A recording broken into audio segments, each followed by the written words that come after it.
کہ golden chance ہے یہ ہمارے لیے کہ اللہ رب کائنات نے یہ ماہ سیام، ماہ رمضان المبارک کا یہ بابرکت مہینہ ہمارے سروں پر سایہ فگن کیا، اور اس کے اندر اپنا اور اپنا حبیب علیہ الصلوۃ والسلام کا ذکر کرنے کی توفیق عطا فرمائی۔ قرآن کریم کے اندر اللہ تعالیٰ نے ارشاد فرمایا انہ من عمل منکم سوءا بجہالۃ ثم تاب من بعد ظلمہ واصلح فانہ غفور رحیم۔ یہ عشرہ چونکہ عشرہ مغفرت ہے تو اللہ تعالیٰ نے کلام پاک کے اندر ارشاد فرمایا کہ اگر تم میں سے کوئی شخص غلطی سے گناہ کر بیٹھا ہے اور وہ پھر اس کے بعد کیا کرے، بھولے سے وہ گناہ کر بیٹھا ہے، پھر اپنی اصلاح کر لے، توبہ کر لے، فَأَنَّهُ غَفُورٌ رَحِيمٌ، تو اللہ رب کائنات بہت بڑا غفور الرحیم ہے، بہت بڑا بخشنے والا ہے، اس سے بڑھ کر کوئی بخشنے والا نہیں ہے۔ اور دوسرے مقام پر اللہ تعالیٰ کے پیارے محبوب علیہ الصلوۃ والسلام کی زبان اطہر سے اللہ تعالیٰ نے ارشاد فرمایا کہ وَلَوْ أَنَّهُمْ إِذ ظَّلَمُوا أَنفُسَهُمْ جَاءُوكَ فَاسْتَغْفَرُوا اللَّهَ وَاسْتَغْفَرَ لَهُمُ الرَّسُولُ لَوَجَدُوا اللَّهَ تَوَّابًا رَحِيمًا۔ اللہ تعالیٰ نے ارشاد فرمایا کہ اگر تم میں سے کوئی شخص اپنی جانوں پر ظلم کر بیٹھا ہے، گناہ کر بیٹھا ہے، تو وہ حضور نبی رحمت علیہ الصلوۃ والسلام کے در اقدس پر جائے، حضور کی بارگاہ میں دعا کرے، اور پھر کیا ہے فاستغفر لہم الرسول، اور وہ جو رسول ہیں وہ بھی اس شخص کے لیے مغفرت طلب کریں، تو پھر کیا ہے لوجد اللہ توابا رحیما، تو پھر وہ اللہ رب کائنات کو بہت زیادہ توبہ قبول کرنے والا پائیں گے۔ اور اس عشرہ مغفرت جو یہ چل رہا ہے بہت برکتیں، بہت رحمتیں ہیں، اور بلکہ آقا دو جہاں علیہ الصلوۃ والسلام کی حدیث مبارکہ ہے کہ جب رمضان المبارک کی پہلی رات آتی ہے تو اللہ رب کائنات اپنے شان کے مطابق آسمان دنیا پر نزول فرماتا ہے، اجلال فرماتا ہے کہ کوئی ہے بخشش طلب کرنے والا کہ جو وہ آ جائے میرے در پر اور میں اس کو بخش دوں۔ اور یہ دیکھیے کہ رمضان مبارک کا کیا کانسیپٹ ہے، اگر ہم قرآن مجید کے اندر اس کو دیکھتے ہیں تو اللہ تعالیٰ نے ارشاد فرمایا یا ایھا الذین آمنوا کتب علیکم الصیام کما کتب علی الذین من قبلکم لعلکم تتقون۔ اب یہاں سے ایک چیز جو پوائنٹیبل بات ہے وہ یہ ہے کہ روزے کا آخر مقصد کیا ہے، کس وجہ سے یہ روزے جو ہے یہ فرض کیے گئے، اور دوسری ایک اور بات کہ اللہ تعالیٰ کا اپنے بندوں پر کتنا ایک انداز رحمت ہے کہ کس انداز سے ایڈریس کیا جا رہا ہے امت مسلمہ کو، اور لوگوں کو مخاطب کرنے کا اللہ رب کائنات کا کتنا ہی خوبصورت انداز ہے۔ قرآن کریم کے اندر اللہ تعالیٰ نے ایک مقام پر ارشاد فرمایا یا ایھا الناس انتم الفقراء الی اللہ، اے وہ لوگوں کہ تم سارے کے سارے جتنے بھی ہو یہ تم فقیر ہو، اور پھر غنی کون ہے، واللہ غنی الحمید۔ اور یہ دیکھیے کہ دنیا کے اندر جتنے بھی ملینرز اور بلینرز لوگ ہیں ان سب کے پاس جتنے بھی نعمتیں ہیں یہ ساری کی ساری اللہ تعالیٰ کی طرف سے دی گئی ہیں۔ اب یہاں پر دیکھیں کہ جو ناس کا لفظ جو ذکر کیا گیا، اب اس کے سے اسپیسیفک لوگ مراد نہیں ہیں بلکہ یہاں سے تمام انسانیت، اب اس کے اندر جتنی بھی کمیونٹیز ہیں ان سب کے سب لوگ جو ہے یہاں پر مراد ہیں۔ لیکن اسی کے ساتھ اس آیہ مبارکہ میں جو پوائنٹیبل بات ہے وہ یہ ہے کہ اللہ تعالیٰ نے ایمان والوں کو مخاطب کیا ہے، یہ فرمایا کہ یا ایھا الذین آمنوا، اے وہ لوگوں جو ایمان لے آئے ہو، اور جن لوگوں کے دلوں میں حلاوت ایمان موجود ہے، ایمان کی لذت موجود ہے، ان سے خطاب فرما کر ان کو ایڈریس کر کے اللہ تعالیٰ نے ارشاد فرمایا کہ تم پر یہ روزے فرض کر دیے گئے ہیں۔ اب اس کے اندر یہ ہے کہ بعض احباب کا یہ کویسچن بھی ہوتا ہے کہ رمضان المبارک کا آخر مقصد کیا ہے، کس وجہ سے یہ روزے فرض کیے گئے، اور کیا یہ جو روزے فرض کیے گئے ہیں یہ صرف ہم پر روزے فرض کیے گئے یا ہم سے پہلے جو لوگ تھے ان پر بھی ان روزوں کو فرض کیا گیا تھا؟ تو بلکہ اللہ تعالیٰ نے اس کے اندر اسی آیہ مبارکہ کے حصے کے اندر جو فرمایا کہ کما کتب علی الذین من قبلکم، کہ یہ صرف تم پر روزے فرض نہیں ہیں بلکہ یہ تم سے پہلے کے لوگوں پر بھی روزے فرض کیے گئے تھے۔ اب اس کا مقصد کیا ہے، لعلکم تتقون، کہ تم تقوی اختیار کرو، تم پرہیزگار بن جاؤ۔ اب ایک یہاں پر بات یہ ہے کہ تقوی کی مختلف جو ڈیفینیشنز ہیں بہت سارے لوگوں نے کی، لیکن اہل طریقت لوگ اور جو صوفیاء کی ٹرم میں اگر ہم لوگ دیکھتے ہیں کہ جن کا زیادہ تر رجحان جو اللہ رب کائنات کی طرف رہا، جنہوں نے ہمہ وقت یہ کوشش کی کہ ہم پر اللہ رب کائنات کی رحمتیں نازل ہوں اور آقا دو جہاں علیہ الصلوۃ والسلام کی نظر عنایت ہمارے شامل حال ہو۔ اب اسی کے اندر ایک صوفی بزرگ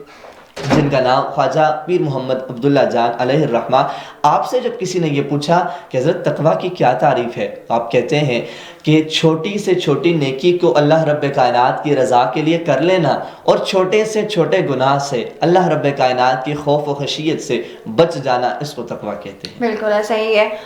جی تو ناظرین، حافظ ریحان ہمارے ساتھ موجود ہیں جو ہمیں 17ویں رمضان روزے کی اہمیت اور فضیلت سے آگاہ کر رہے ہیں. یہاں پہ ہم اپنے پروگرام کو مزید آگے بڑھائیں گے. اور حافظ ریحان صاحب، کیا آپ ہمارے ناظرین کو ایک چھوٹی سی نعت سنانا چاہیں گے؟ انشاءاللہ ضرور. تو ناظرین سنتے ہیں حافظ ریحان سے ایک چھوٹی سی نعت، اور پھر آپ سے مزید 17ویں روزے کی اہمیت اور فضیلت کے حوالے سے ہماری گفتگو جاری رہے گی. پیش کیجیے گا. مجھ خطا کار سا انسان مدینے میں رہے،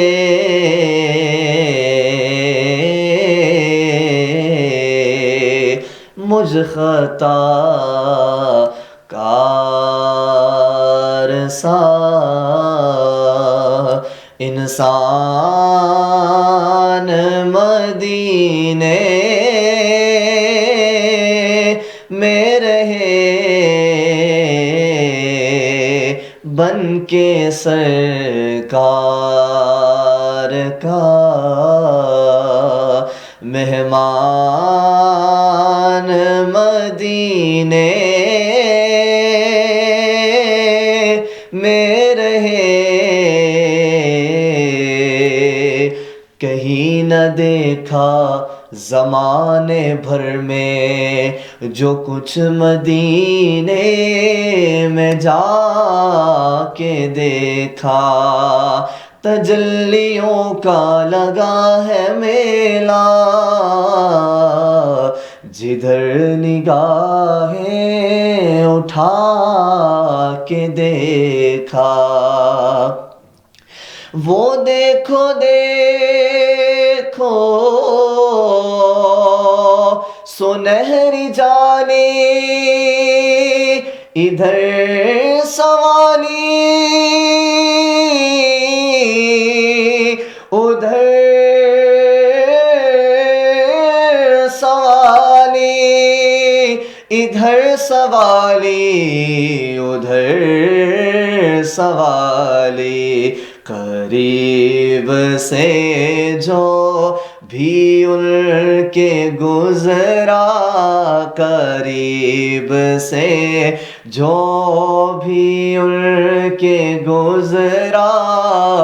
حضور نے مسکرا کے دیکھا، بن کے سرکار کا مہمان مدینے میں رہے، یوں ادا کرتے ہیں عشاق محبت کی نماز، یوں ادا کرتے ہیں عشاق محبت کی نماز، کہ سجدہ کعبے میں ہو اور دھیان مدینے میں رہے، سجدہ کعبے میں ہو اور دھیان مدینے میں رہے، دل الجھتا ہے تو سینے کی طرف دیکھتے ہیں، اپنے آقا کے مدینے کی طرف دیکھتے ہیں، وقت نے دیکھے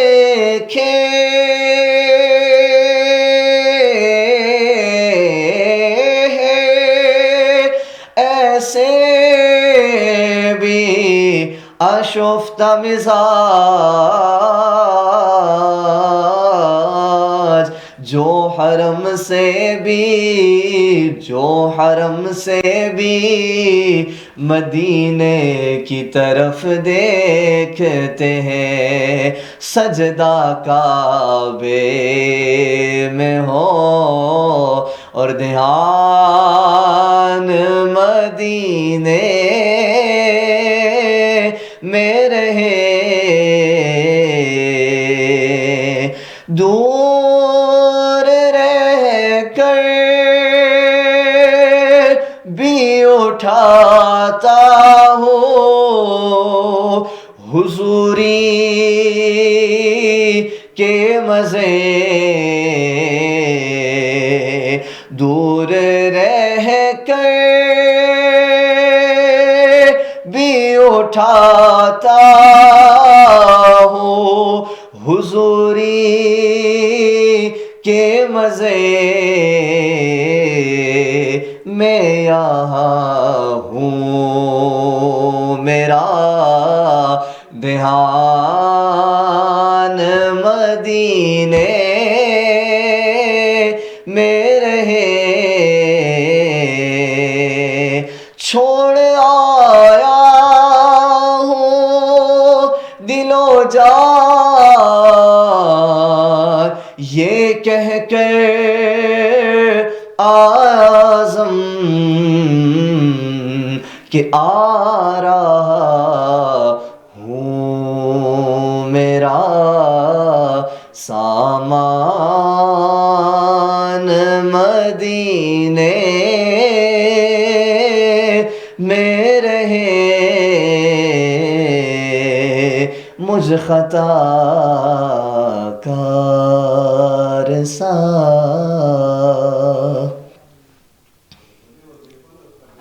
ماشاءاللہ، جزاک اللہ۔ ناظرین، حافظ ریحان ہمارے ساتھ موجود ہیں جو خوبصورت انداز میں ہمیں نعت سنا رہے تھے۔ حافظ ریحان صاحب، یہاں اپنے پروگرام کو ہم مزید آگے بڑھائیں گے اور آپ سے ایک چھوٹا سا سوال یہ کروں گی کہ زیادہ تر آپ نے دیکھا ہوگا کہ رمضان مبارک میں لوگ جو ہے وہ روزہ تو رکھ لیتے ہیں، لیکن اس کے ساتھ اپنی جو عبادات ہیں ان کو قضا کر دیتے ہیں، تو اس حوالے سے ہمیں آگاہ کیجیے گا ہمارے ناظرین کو۔ بسم اللہ الرحمن الرحیم، بہت اچھا آپ نے کوشچن کیا، اور میں یہ سمجھتا ہوں کہ اس وقت اس کوشچن کی بہت زیادہ ضرورت بھی تھی۔ اور جیسے آپ نے بتایا کہ بعض احباب کا یہ روٹین ہوتی ہے ان کی کہ صبح روزہ رکھا اور پھر جو ہے وہ شام کو افطاری میں اٹھنا ہوتا ہے۔ تو دیکھیں، بیسیکلی جو قرآن کریم کے اندر اللہ تعالیٰ نے جو ارشاد فرمایا کہ روزے کا مقصد کیا ہے کہ لعلکم تتقون، کہ تاکہ تم جو ہے وہ تقوی اختیار کرو، تم اللہ تعالیٰ سے ڈرنے والے بن جاؤ۔ کہ تقوی کی تعریف جو پہلے بیان کی گئی کہ چھوٹی سے چھوٹی نیکی کو کر لینا اور چھوٹے سے چھوٹے گناہ سے بچ جانا، اس کو تقوی کہتے ہیں۔ اور مزید اگر اس کو ہم آگے دیکھیں کہ تقوی کس کو کہتے ہیں، تو حضرت ابی بن کعب رضی اللہ تعالی عنہ آپ سے حضرت امیر المؤمنین خلیفہ ثانی حضرت عمر فاروق رضی اللہ تعالی عنہ آپ نے پوچھا کہ یہ بتائیے کہ تقوی کہتے کسے ہیں، تو حضرت ابی بن کعب رضی اللہ تعالی عنہ نے دوبارہ کوشچن کیا حضرت امیر المؤمنین سے اور کہتے ہیں کہ آپ یہ بتائیے کہ کیا آپ کا گزر کبھی ایسے راستے سے ہوا ہے کہ جو کانٹے دار راستہ ہو؟ تو امیر المؤمنین نے ارشاد فرمایا کہ جی ہاں، بارہا دفعہ ایسا ہوا کہ میرا گزر ایسے راستے سے ہوا کہ جو کانٹے دار راستہ تھا۔ تو پھر حضرت ابی بن کعب رضی اللہ تعالیٰ عنہ نے دوبارہ پوچھا کہ یہ بتائیے کہ آپ نے وہاں پر کیا عمل اختیار کیا ہے؟ امیر المؤمنین نے ارشاد فرمایا کہ میں وہاں سے بڑے ہی احتیاط سے گزرا کہ کہیں کسی کانٹے کی وجہ سے میرے جسم کو یا میرے کپڑوں کو کوئی نقصان نہ پہنچے۔ تو پھر حضرت ابی بن کعب رضی اللہ تعالیٰ عنہ نے سمجھانے کے لیے یہ بات عرض کی تھی، اور پھر کہتے ہیں کہ فذاک التقویٰ، اسی کو تقویٰ کہتے ہیں۔ پھر امیر المؤمنین نے پوچھا کہ اس کو تقویٰ کیسے کہا جاتا ہے؟ تو آپ نے یہ بتایا کہ جیسے آپ نے مثال دی کانٹے والے راستے کی، تو یہ جو راستہ جو ہمیں نصیب ہے کہ اللہ تعالیٰ نے ہمیں مسلمان بنایا اور پھر اس صراط مستقیم کے راستے پر جو ہمیں گامزن کیا. اب یہ راستہ بڑا ہی محبت والا، اخلاص والا راستہ ہے. اب اس راستے کے اوپر ہمارے لیے بڑی مشکلات بھی آئیں گی اور بہت سارے لوگوں نے ہمارے لیے کانٹے بھی بچھا رکھے ہوں گے. اور لیکن اس کے ساتھ یہ ہے کہ شیطان کا بہت زیادہ غلبہ جو ہے وہ انسان کے اوپر ہوتا ہے، کیونکہ شیطان نے جو ہے قرآن کریم کے اندر اللہ تعالیٰ نے اس کی وہ بات کو ایڈریس کیا کہ جب شیطان نے یہ کہا قَالَ فَبِعِزَّتِكَ لَأُغْوِيَنَّهُمْ أَجْمَعِينَ إِلَّا عِبَادَكَ مِنْهُمُ الْمُخْلَصِينَ، کہ اللہ تعالیٰ اس شیطان نے جو ہے اللہ تعالیٰ کی قسم اٹھا کر یہ بات کہی کہ میں جو ہے تیرے بندوں کو ورگلاؤں گا، گمراہ کروں گا. لیکن اب اس کے اندر بھی ایک بات جو اس نے کہی کہ الا عبادک منہم المخلصین، مگر تیرے وہ بندے کہ جو اخلاص والے ہوں گے، جنہوں نے مخلصین لوگوں کے ساتھ جن کا ربط ہوگا، جن کا تعلق ہوگا، میں ان کو نہیں گمراہ کر سکوں گا. اور اسی لیے رمضان کا جو مقصد ہے وہ تقوی اختیار کرنا ہے. اور اس کے اندر اس کی وجہ یہ ہوتی ہے، جیسے آپ نے یہ بات کہی کہ لوگوں کا یہ روٹین بن جاتی ہے. اور بعض دفعہ یہ بھی سنا گیا ہے، لوگوں کا یہ کہنا ہوتا ہے کہ چلیں جیسے جو 11 مہینے ہم لوگ گزار دیتے ہیں اسی طرح ایک ہی ماہ بھی گزر جائے. لیکن ایسا یہ بات نہیں ہے، بلکہ اس کا مقصد تقوی اختیار کرنا ہے. اور جو 11 ماہ ہم لوگوں نے جو کام کیے ہوتے ہیں اس سے بچ کر ہم لوگوں نے اس ماہ کے اندر اپنی ایک ایسی روٹین بنانی ہوتی ہے، اپنے نماز، روزہ. اور روزہ صرف منہ کے پیاسے یا پیٹ کے بھوکا رہنے کا نام نہیں ہے کہ صبح آپ نے صبح سحر سے لے کر شام افطار تک آپ بالکل جو ہے کچھ بھی نہ کھائیں اور آپ کا روزہ ہو جائے. ایسا نہیں ہے، بلکہ آنکھ کا بھی روزہ، کان کا بھی روزہ، ہر چیز کا ایک روزہ ہے. یعنی اس کا مقصد یہ ہے کہ ہم لوگوں نے اپنی خواہشات نفسانی کے اوپر قدم رکھ کر کے اللہ تعالیٰ کی رحمت کو اور آقا دو جہاں علیہ الصلوۃ والسلام کی نظر رحمت کو اپنی طرف متوجہ کرنا ہے. اب اس کی ایک اگر ہم اگزامپل لینا چاہیں، ہمارے بہت سارے ینگسٹرز جو ہوتے ہیں وہ کچھ روٹین ورک کے اندر انہوں نے ایک اسپیسیفک ٹائم رکھا ہوتا ہے کہ جس کے اندر وہ جا کر جم لگاتے ہیں، جس سے اپنی باڈی کو وہ بہتر بنانے کی کوشش کرتے ہیں. اب اگر ہم لوگ یہاں سے ایگزامپل لیں، اب ایک شخص ہے وہ اپنے جم لگا رہا ہے اور ایک ہفتہ لگانے کے بعد وہ اس کو روک دیتا ہے، اور پھر اس کے بعد جب دوبارہ وہ شروع کرتا ہے تو اس کے لیے بڑی مشکلات کا سامنا ہوگا. اب اسی طرح اللہ رب کائنات نے انسان کے اندر 2 طرح کے انداز رکھے ہیں، ایک فزیکلی انداز ہے اور ایک اسپرچول انداز ہے. ایک کا تعلق انسان کی جسمانیت کے ساتھ ہے، باڈی کے ساتھ ہے کہ ہم خوراک کھاتے ہیں تو ہمارے جسم کو جو ہے وہ اسٹرینتھ ملتی ہے، اسٹرینتھ پاور ملتی ہے. اور ایک کا تعلق جو ہے وہ انسان کی اسپرچولیٹی کے ساتھ ہے. اس کے اندر یہ ہے کہ انسان کی روحانیت برقرار رہے، انسان کی روحانیت کے اندر اضافہ ہو. اور یہ جو تقوی کا مقصد ہے یہ انسان کی فزیکل کے لیے بھی بہتر ہے اور اس کے ساتھ ساتھ انسان کی اسپرچولیٹی کو بھی یہ اسٹرینتھ دیتا ہے، پاور دیتا ہے. اور جیسے آج کا جو دن ہے جو غزوہ بدر کا جو دن ہے، اب اس کے اندر حضرات صحابہ کبار علیہم الرضوان جو تھے، اب وہاں پر دیکھیں چند مٹھی بھر صحابہ تھے، لیکن ان کے ساتھ جو تھا روحانیت ان کی جو تھی وہ برقرار تھی، اسپرچول اسٹرینتھ ان کے ساتھ تھی، جس کی وجہ سے انہوں نے کفار کے مقابلے میں. اب یہاں سے ایک بات میں ضرور کرنا چاہوں گا کہ آقا دو جہاں علیہ الصلوۃ والسلام کے جتنے بھی صحابہ تھے، اب چاہے وہ بچوں میں ہوں، چاہے وہ بڑوں میں ہوں، یا چاہے وہ بزرگوں کے اندر ہوں، ان سب کے اندر جذبہ جہاد جو تھا اور روحانیت کا ایک ایسا لیول پر وہ تھے کہ وہ اپنا تن من سارا کچھ حضور کی بارگاہ میں قربان کرنا جانتے تھے. اب اسی کے اندر 2 بچے جو تھے ان کے اندر بھی جذبہ جہاد تھا، روحانیت، اسپرچولیٹی موجود تھی. اور وہ جب یہ دن آیا غزوہ بدر کا، جب یہ مارکہ ہونے لگا، تو حضور علیہ الصلوۃ والسلام نے صحابہ کرام کو جو ہے فرمایا کہ آپ تشریف لیں سارے، ہم لوگوں نے غزوہ کے لیے جانا ہے. اب اس کے اندر 2 جو چھوٹے بچے تھے وہ حضور کی بارگاہ میں آتے ہیں اور آ کر کے کہتے ہیں کہ ہم نے بھی جانا ہے، ہم بھی آپ کے ساتھ اس جنگ کے اندر شامل ہونا چاہتے ہیں. اب بچے وہ دونوں چھوٹے ہیں، لیکن اب ان کے اندر جو اسپرچولیٹی تھی، جو روحانیت تھی، جو آقا دو جہاں علیہ الصلوۃ والسلام کی نظر رحمت جو انہیں نصیب ہوئی، اس سے انہوں نے یہ کہا کہ ہم لوگوں نے بھی اس کے اندر جو ہے وہ جانا ہے. اب انہوں نے دیکھیں ایک تدبیر کیا ارشاد فرمائی. اب تدبیر یہ کی کہ ایک چھوٹا تھا اور ایک بڑا تھا. اب چھوٹے نے بڑے بھائی سے کہا کہ آپ کے تو آپ مضبوط ہیں، آپ جسم کے اندر بھی مضبوط ہیں، تو آپ تو مجھے ہرا دیں گے، لیکن جو ہے اگر آپ مجھے ہرائیں نہیں بلکہ اگر میں آپ سے جیت جاتا ہوں تو ایسے ہم دونوں جو ہے وہ جنگ کے اندر جا سکتے ہیں۔ اب آقا دو جہاں علیہ الصلوۃ والسلام تشریف فرما ہے اور ان دونوں کو سامنے کہا کہ چلو آپ دونوں آپس میں مقابلہ کرو، دیکھتے ہیں کون آپ میں سے جو ہے وہ جتنا ہے، پھر اس کو جو ہے نا ہم جنگ کے اندر لے کر کے جائیں گے۔ اب ان دونوں نے جب یہ عمل اختیار کیا اور آقا دو جہاں علیہ الصلوۃ والسلام اتنا خوش ہوئے اس عمل سے کہ ان دونوں کو وہ ساتھ لے کر کے گئے۔ اب جنگ کے اندر جانے کے بعد ان کا ٹارگٹ کیا تھا کہ ہم نے کس کو جو ہے وہ قتل کرنا ہے، اور جو ابو جہل تھا کہ جس نے ساری زندگی جو ہے آقا دو جہاں علیہ السلام کی گستاخیاں کی تھی، اور ان کو یہ عمل اتنا ناگزیر تھا ان بچوں کو کہ ہم نے اس کو قتل کرنا ہے کہ جس نے سب سے زیادہ آقا دو جہاں علیہ السلام کی گستاخی کی، اور ابو جہل جو تھا وہ ان دو بچوں کی وجہ سے ہی واصل جہنم ہوا۔ اور اس کا کہنے کا مقصد یہ ہے کہ اس کا تعلق روحانیت کے ساتھ ہے، ہمیں زیادہ سے زیادہ جو ہے وہ چیزیں وہ عمل اختیار کرنے چاہیے کہ جس سے اللہ تعالیٰ کی نظر رحمت، اللہ تعالیٰ کا فضل و کرم اور آقا دو جہاں علیہ الصلوۃ والسلام کی نظر رحمت ہم سب کے شامل حال ہو سکے۔ بے شک۔ اچھا حافظ ریحان صاحب، ہماری عبادات کے حوالے سے گفتگو ہو رہی ہے، تو یہاں ناظرین کو یہ بھی بتائیے گا کہ عموماً جو کہا جاتا ہے کہ نمازوں کے ساتھ ساتھ تراویح بھی بہت محسوس کی جاتی ہے، تو یہ بتائیں کہ کیا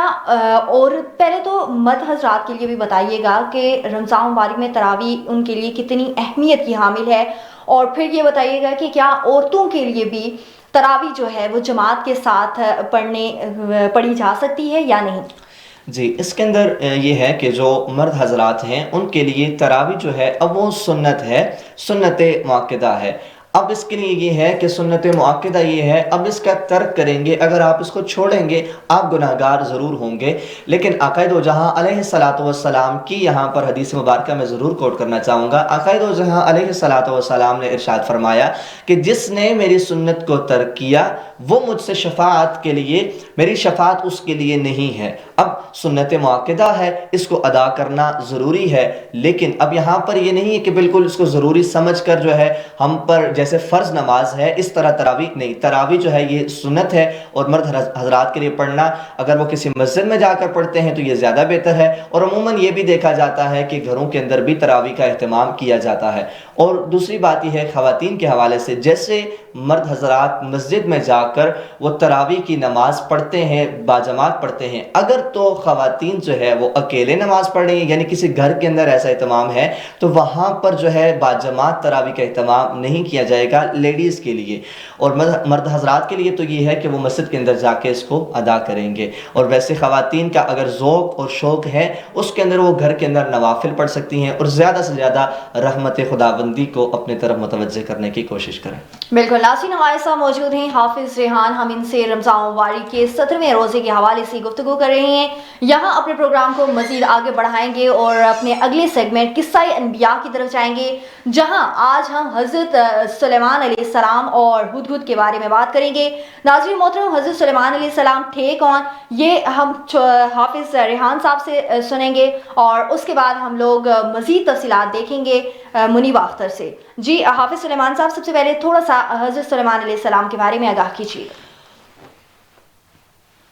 حضرت سلیمان علیہ السلام اللہ تعالیٰ کے برگزیدہ نبی اور عظیم بادشاہ تھے، جنہوں نے بے شمار نعمتیں اور معجزات سے نوازا، جنہیں اللہ تعالیٰ نے، جن میں جنات، ہوائیں اور جانور پر حکمرانی شامل تھی۔ اگر آپ کسی خاص واقعے کے اندر اگر دیکھتے ہیں تو حضرت سلیمان علیہ السلام کو جو ہے وہ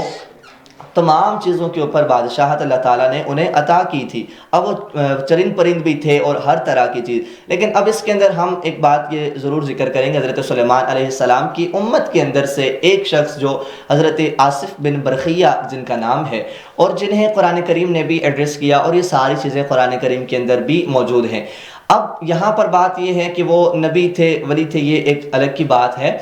حضرت آصف بن برخیہ جو تھے، اب ملکہ بلقیس کا تخت لانا جو قرآن کریم کے اندر جو موجود ہے، اب یہ حضرت سلیمان علیہ السلام کی امت میں سے ہی تھے، اور انہی کی تربیت یافتہ، انہی کی امت کے اندر سے یہ واقعہ جو سارا قرآن کریم نے اس کو بیان کیا۔ اب وہ تخت جو تھا وہ کوسوں میل دور تھا۔ حضرت سلیمان علیہ السلام نے اپنی امت کے اندر یہ اعلان کیا کہ کون سا ایسا شخص ہے کہ جو اس کو اٹھا کر کے لے آئے۔ اب ایک جو ہے نا وہاں سے جنات میں سے ایک شخص اٹھا اور اس نے کہا کہ جو ہے میں لے آؤں گا، لیکن آپ کی مجلس برخاست ہونے سے پہلے حضرت سلیمان علیہ السلام نے کہا کہ نہیں مجھے اس سے بھی پہلے چاہیے، اور پھر ایک شخص جسے اکثر احباب نے کہا کہ وہ ولی اللہ تھے، اور انہوں نے کہا کہ میں تو پلک جھپکنے سے پہلے لے آؤں گا، اور یہ اس چیز کو بھی قرآن کریم نے ایڈریس کیا ہے۔ تو اب یہ دیکھیے کہ اگر سلیمان علیہ السلام کے امت میں سے ایک شخص کا عالم یہ ہے تو خود حضرت سلیمان علیہ السلام کی کیا شان، کیا عظمتیں ہوں گی۔ بالکل، مزید اسی حوالے سے حضرت سلیمان علیہ السلام اور ہدہد کے حوالے سے ہم مزید تفصیلات جانیں گے منیبہ اختر کی اس رپورٹ میں۔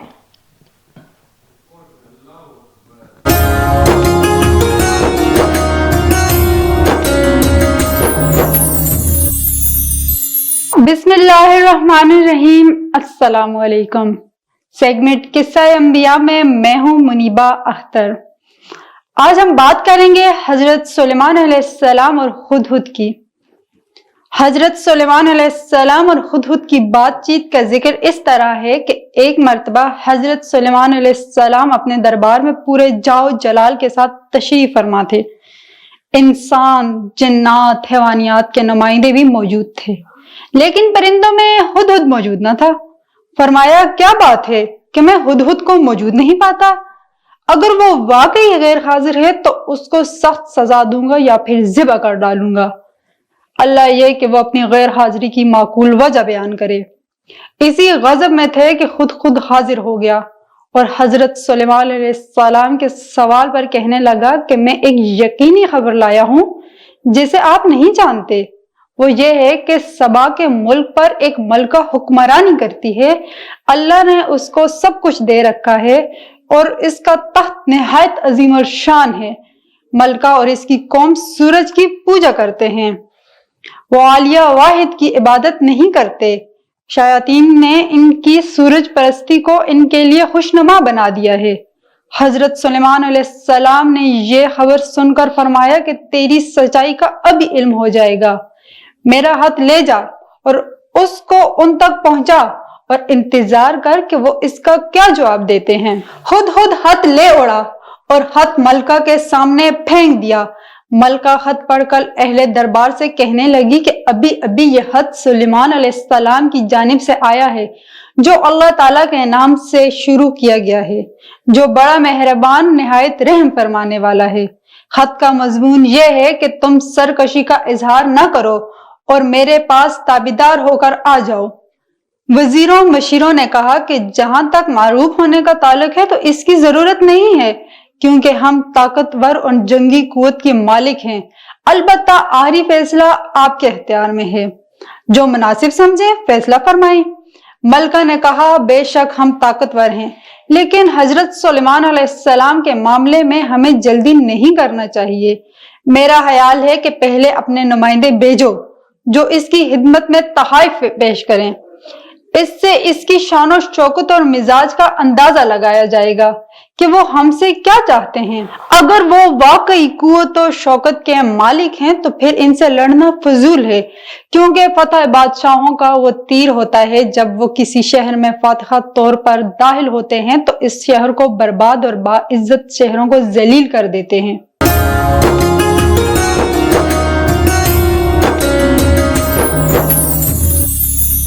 جی ناظرین، حضرت سلیمان علیہ السلام اور ہدہد کے حوالے سے ہمیں آگاہ کر رہی تھی منیبہ اختر۔ ناظرین، یہاں ہمارے ساتھ موجود ہیں حافظ ریحان، ان سے ہم 17 رمضان مبارک کے حوالے سے گفتگو کر رہے تھے۔ حافظ ریحان، جاتے جاتے ہماری ناظرین کو ایک اچھا سا رمضان مبارک کے حوالے سے ایک پیغام دیجیے گا۔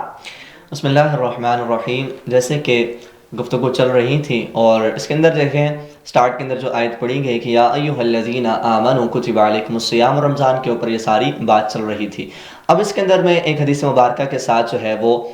پیغام دینا چاہوں گا۔ کتب احادیث کی جو مستند کتابیں ہیں، جس کے رائٹر مفتی، ان میں سے ایک کتاب جس کے رائٹر مفتی احمد یار خان نعیمی علیہ الرحمہ ہیں، جس کا نام مرآۃ المنازل شرح مشکاۃ المصابیح ہے، اس کو آپ نے 8 حصوں کے اندر جو ہے وہ تقسیم کیا ہے، اور اس کے 7ویں حصے کے اندر ایک چیپٹر انہوں نے جو ہے وہ رکھا ہے فتنوں کے بیان کے نام سے۔ اس کے اندر ایک حدیث مبارکہ آپ لکھتے ہیں